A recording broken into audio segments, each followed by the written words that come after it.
Welcome to my YouTube channel. The topic for today is tired of failures. Are you tired of failures?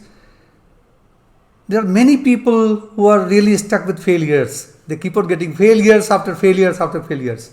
जैसे असफलता उनके जीवन का routine हो गया है. हर एंडेवर वो करते हैं उसमें उनको असफलता ही मिलता है. फिर वो इतने परेशान हो जाते हैं कि वो समझते नहीं कि उन्हें क्या करना चाहिए. आज के वीडियो में हम इन चीज़ों को डिस्कस करेंगे.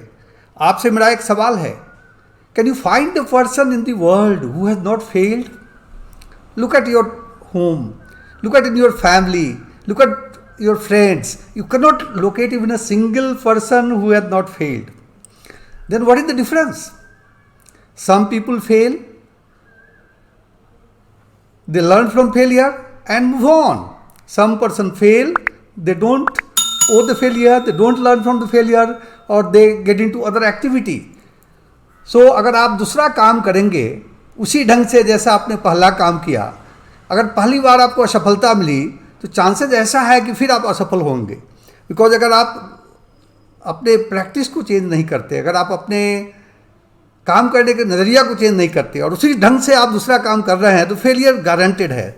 चलिए आज इस पर हम चर्चा करेंगे. I take 3 great personalities. They are all known to all of you.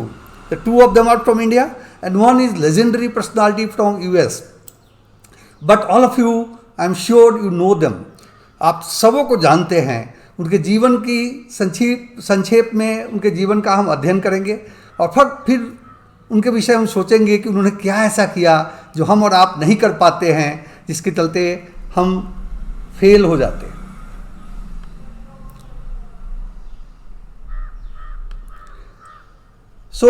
सबसे पहले आदमी का नाम जो मुझे ध्यान में आता है, इन्फोसिस का नाम किसने नहीं सुना है? Mister Narayana Murthy is a great success story, ex chairman of Infosys.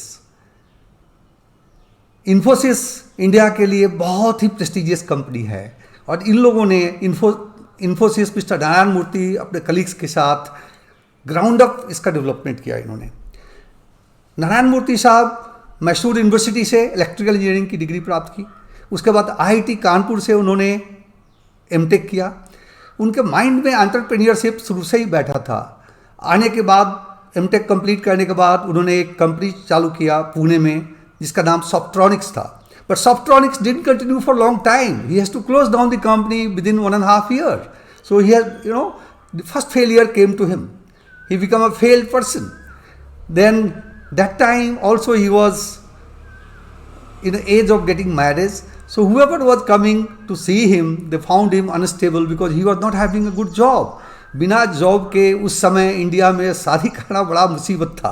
Software company में उन्होंने ज्वाइन किया और कुछ साल रहने के बाद उन्होंने पटनी कंप्यूटर्स में जनरल मैनेजर के रूप में ज्वाइन किया. When he joined Patni computers as GM, he continued there for few years, but his entrepreneurship instinct was still inside. He was restless. So he just came out of it. And with 6 of his other colleagues, he started the company Infosys Consulting Services Private Limited. Company इन लोगों ने पुणे में start किया था उस समय. और शुरू के समय में मिस्टर नारायण मूर्ति के घर से ही सब लोग काम किया करते थे. इनके अदर जो पार्टनर्स थे या जो अदर डायरेक्टर्स थे, like mister Nilekani, mister Shibulal, mister Dinesh Kumar etcetera etcetera, सब लोग मेहनत से काम किया करते थे. इनके घर से ही काम किया करते थे. शुरू के दिनों में इनके कंपनी को बहुत मुश्किलों का सामना करना पड़ा. They had to go through tremendous difficulty. There was a time around 1988-89 the company was almost at the verge of collapse. So mister Murthy called a meeting at his home and explained the situation to all his fellow directors. And then he gave them an offer, look, if you are not committed, if you are seeing this difficulty and you are not stable in this difficulty, please leave this company and go out. So one Mr. Arora, Ashok Arora, जो इनके partner थे, उन्होंने अपना share in लोगों को cell करके company से बाहर हो गए. बट मिस्टर मूर्ति के कमिटमेंट को देख करके mister Nilekani, mister Shibulal and others, they continued with the company. They kept on putting effort. The first public issue came and then they moved their headquarters to Bangalore, and you know the story of Infosys success. So mister जीवन को अगर आप देखें तो उन्होंने काफ़ी failure के through गुजरे हैं, उनको भी फेलियर का काफ़ी सामना करना पड़ा। सेकंड पर्सनालिटी मैं आपके सामने लाना चाहूँगा इज स्टीव जॉब्स। आप लोगों में से काफ़ी लोगों के पास आईफोन होगा या आईपैड होगा, आईपॉड आपने यूज़ किया होगा। यह ऐसा फ़ोन है या ऐसा गैजेट है जिसकी क्वालिटी को कोई आज तक बीट नहीं कर पाया। And mister Steve job was a technocrat. He started his company from a garage and with two of them, and then he built the company. Although his childhood was very troublesome, he was the adopted son by his parents. So I am not getting into his childhood. I'll talk about his company life only.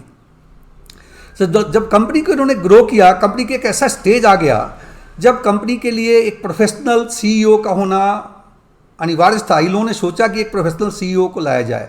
यह काम उन्होंने एक हेडहंटर को दिया।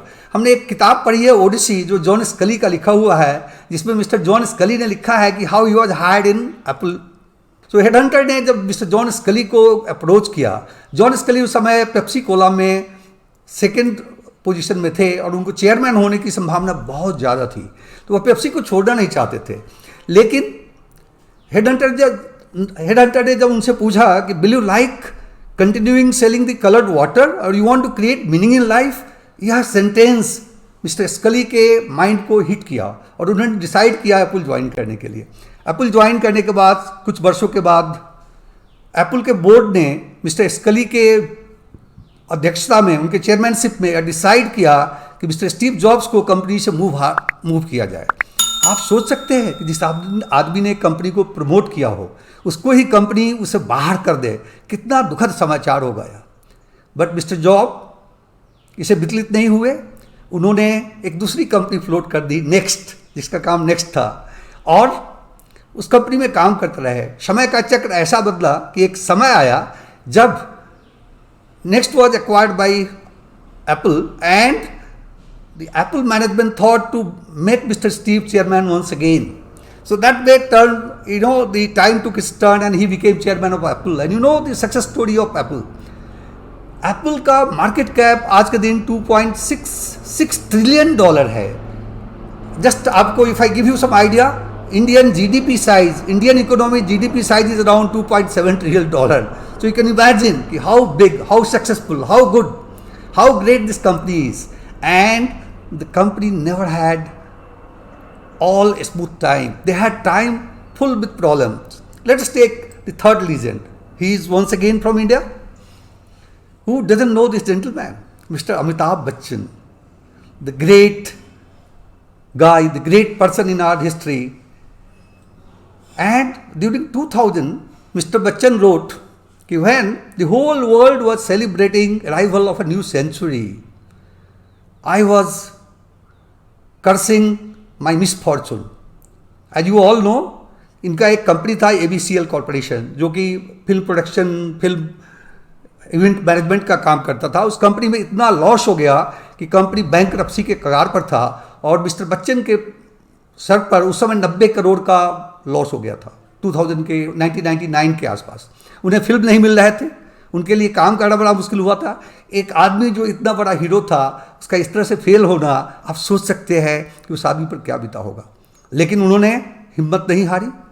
He fought with the situation, he continued, he moved on, he got a film that time Mohabbatein, and कौन बनेगा करोड़पति का offer उनके पास आया। उन्होंने कौन बनेगा करोड़पति करना शुरू किया। जैसा कि आप जानते हैं, यह सक्सेस बढ़ता ही गया।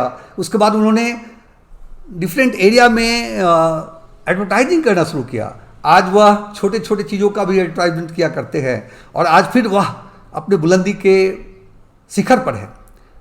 तो जो 3 स्टोरी मैंने आपसे शेयर किया, all 3 story, mister Narayana Murthy, mister Steve Jobs and mister Amitabh Bachchan, they are legendary. They have achieved extraordinary success in their life, but their life has been full of troubles. They have gone through a lot of failures. So मित्रों, यह आप कभी न सोचें कि failure में अगर आप फंसे हैं तो आप सक्सेस प्राप्त नहीं कर सकते। यह ऑल डिपेंड करता है कि what attitude you have, how you take the situation and you move on. That is very very crucial and that is going to create difference in your working, in your style, in your future. इन तीनों में एक बड़ी खूबी थी, इन्होंने हार नहीं माना। They moved on. Then the question comes, what we should do? So I think when you learn from the story of these three great gentlemen, maybe we can think of a 4-step process.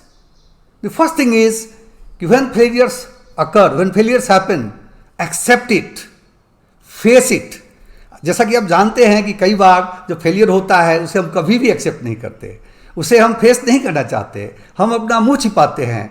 हम सब लोग इसी तरह से करते हैं. School में एक बच्चा अगर अच्छे मार्क्स से पास नहीं करता, क्या बोलता है वो? क्वेश्चन बहुत टफ था. अगर बहुत क्वेश्चन सिंपल था तो फिर वो बोलता है कि क्वेश्चन इतना सिंपल था कि काफ़ी लोगों ने उत्तर दिया, इसलिए हमारा रिलेटिव रैंकिंग ऊपर नहीं हो सका. सो हेड और टेल दोनों में उसके पास कुछ कॉजेशन है. मेरा कहना यह है कि अगर आप फेलियर को ओन न करें, फेलियर को आप एक्सेप्ट न करें, आगे का स्टेप हो ही नहीं सकता. जब हम एक बच्चे की बात हमने यहाँ की है, लेकिन अगर किसी बड़े आदमी को लेते हैं, अगर वो फेल करता है तो वह कभी यह नहीं सोचता, जो फेलियर, अगर उसका एटीट्यूड सही नहीं है तो हमेशा अपने फेलियर का कारण किसी और को बताता है. अपने पेरेंट्स को बता सकता है, अपने इन्वायरमेंट को बता सकता है, अपने बॉस को बता सकता है, अपने कंट्री को बता सकता है. वो ब्लेम करने के लिए हजारों चीज़ मिलेंगे. जब तक यह एटीट्यूड रहेगा फ्रेंड्स, आप इससे कभी भी आगे नहीं बढ़ पाएंगे. इसलिए बहुत इंपॉर्टेंट है कि इस एटीट्यूड से बाहर निकला जाए और फेलियर को ओन करना सीखिए. यह हमारा फेलियर है, इसे मुझे देखना पड़ेगा, इसे कुछ सीखना पड़ेगा, और फिर आपके जीवन में चेंजेस आ जाएंगे. तो सेकेंड स्टेप है ओन द फेलियर.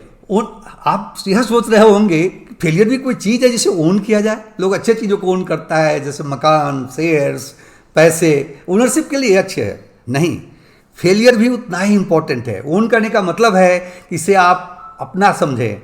जब आप इसे अपना समझेंगे तो आप अपने को, उस स्त्री को आप प्ले बैक करने का कोशिश करिए, और प्ले बैक करते समय आप अपने को एक न्यूट्रल ऑब्जर्वर के रूप में देखिए कि जो आपने किया उसमें क्या गलतियां थी, उस गलती को आप कैसे ओवरकम कर सकते हो. जब आप एक न्यूट्रल ऑब्जर्वर के रूप में देखना सीखेंगे तो आपका पर्सनालिटी बिखर जाएगा, और फिर आप सारी गलतियों को समझ पाएंगे. Based on that you can define your future, you can define the next step and learn from the failure. जब आप इस तरह का एनालिसिस करेंगे तब तो आपके काफ़ी लर्निंग होंगे. 1 2 3, may be the way I approach the problem was not right, maybe the effort which I put was not right, maybe my communication was not right. It could be anything. Very simple things make a great difference. So इसका समझना बहुत ज़रूरी है. जब अपने आप से आप लर्न करेंगे फेलियर से, obviously the fourth thing is move on with this experience. So every failure will give you a new experience, and with this experience you can keep on moving on in your life. तो अगर इस छोटे से step को आप 4 step को follow करें, accept और face the failure, own the failure, learn from the failure and move on, I am very sure friends you will succeed. एक शॉर्ट स्टोरी है जो आयरलैंड में काफ़ी फेमस है. हमने अपने स्कूल डेज में पढ़ा था, king Bruce and the spider. King Bruce उस समय आयरलैंड के किंग हुआ करते थे, और उन्होंने 6 लड़ाइयाँ लड़ी, और हर लड़ाई में बुरी तरह से परास्त किए गए. वो इतने डिजेक्टेड थे कि एक दिन वह बाद में किसी केव में छुपे हुए थे, वहाँ वो बैठ करके सोच रहे थे, अपने फॉर्चून को कोस रहे थे. उसी समय at that time only he saw spider was falling, he was trying to go up and again it was falling, and after falling 6 time spider could kept on climbing and then it could reach its web. So that motivated him. He came with new vigor, new strength, new learning. He learned from the situation. He moved on. He attacked England. At that time, in that battle, he defeated the enemy. So friends, यह हमारे लिए बहुत important है कि failure से हम reject ना हो, फेलियर को हम राइट पर्सपेक्टिव में लें, उसे लर्न करें और मूव ऑन करें. अगर ऐसा हम करेंगे हमारी सफलता निश्चित है. Hope you enjoy this video. If you like this video, please do circulate to your friends and colleagues and all those. Maybe someone who needs this type of learning, and maybe it may be useful for someone.